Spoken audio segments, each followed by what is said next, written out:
There's a peculiar heaviness that comes before a transformation, a darkness that seems thicker than anything you have ever known.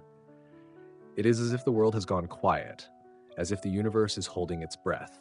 You feel it in your bones. Something is shifting. Many mistake this moment for the end, the point where life has finally broken them. But this is not the end. This is the threshold. If you feel more exhausted than ever, if you feel distant from everyone around you, if you're questioning everything you used to accept blindly, this message is for you, because you are not falling apart. You are being remade. This is the final stage before a breakthrough, and there are three unmistakable signs that you are standing right at the edge of it.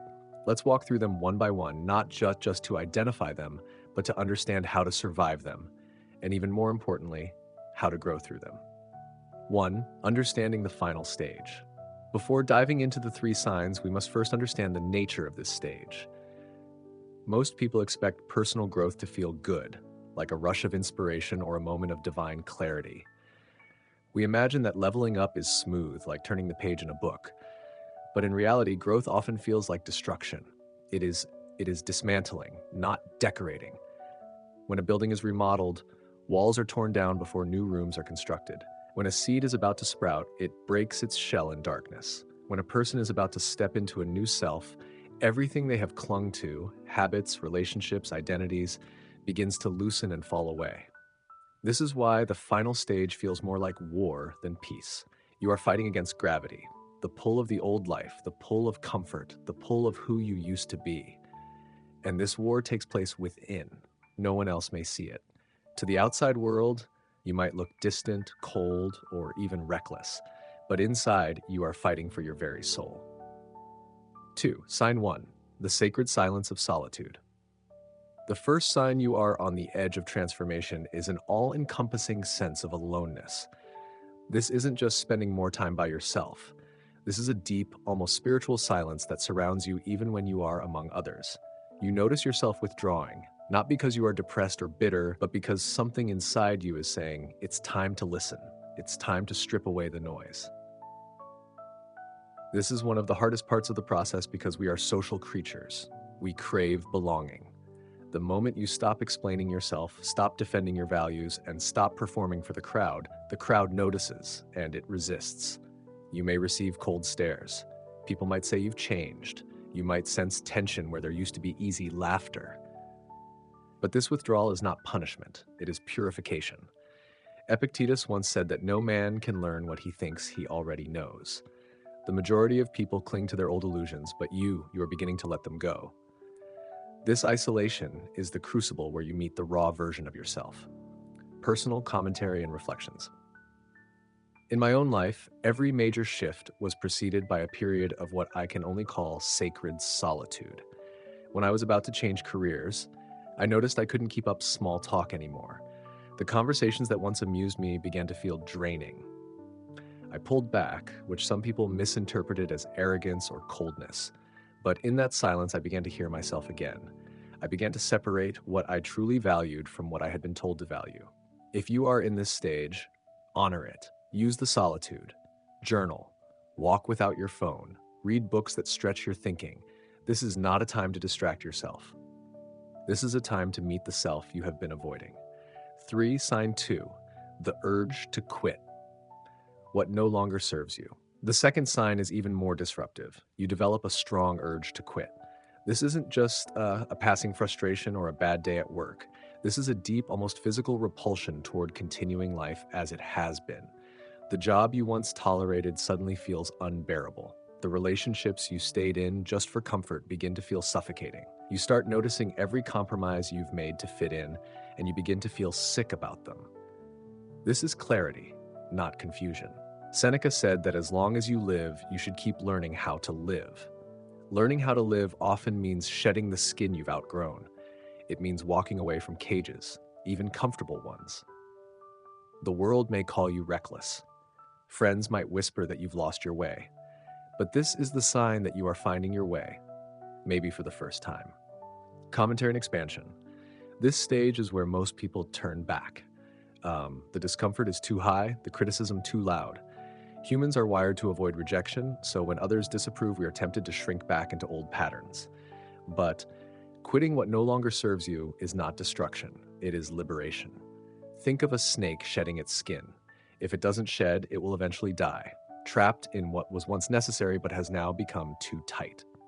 I recall leaving a job that everyone told me was a dream position.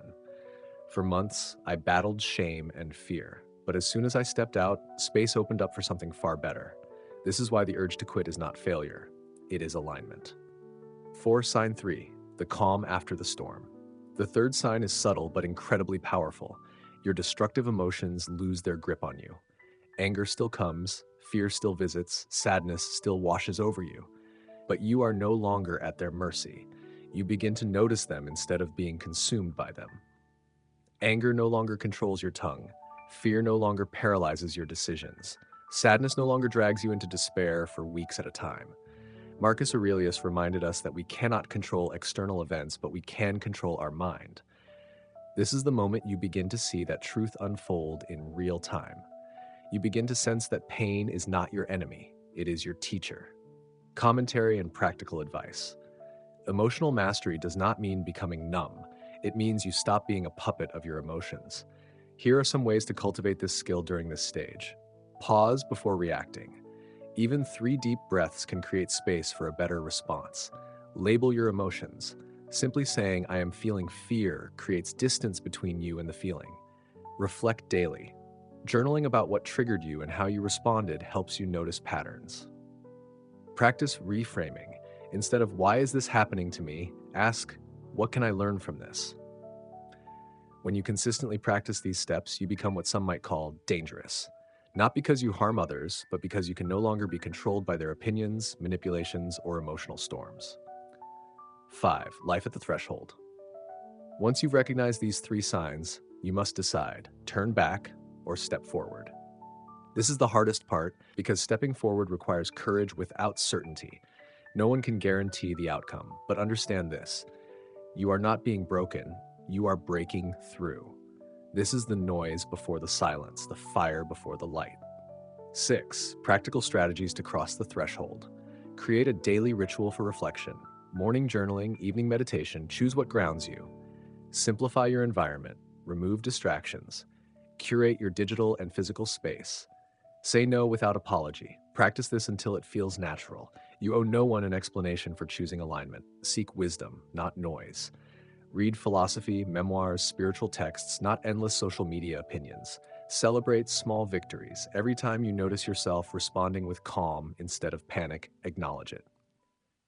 7. An illustrative story. Consider the story of a man named Elias. Elias was known as the reliable one. He did everything right. Stable job, respectable lifestyle, predictable future. But inside, he was quietly suffocating. Then, one day, he began to feel the silence. He couldn't explain why, but his usual routines felt empty. He began to skip social gatherings. He started journaling late at night. Soon after, he developed the urge to quit, not just his job, but the entire way he had been living. Friends told him he was crazy, that he was throwing his life away, but he couldn't fake it anymore. At first, his emotions raged: fear of financial ruin, anger at himself for wasting time, sadness for the relationships he was about to lose. But over time, those emotions softened. He learned to watch them pass. He stopped reacting impulsively. He became steady. 2 years later, Elias had built a new career in a field that truly aligned with his values. He had fewer friends, but deeper ones. And those who once said he was reckless now called him admirably unshakable. 8. Final encouragement.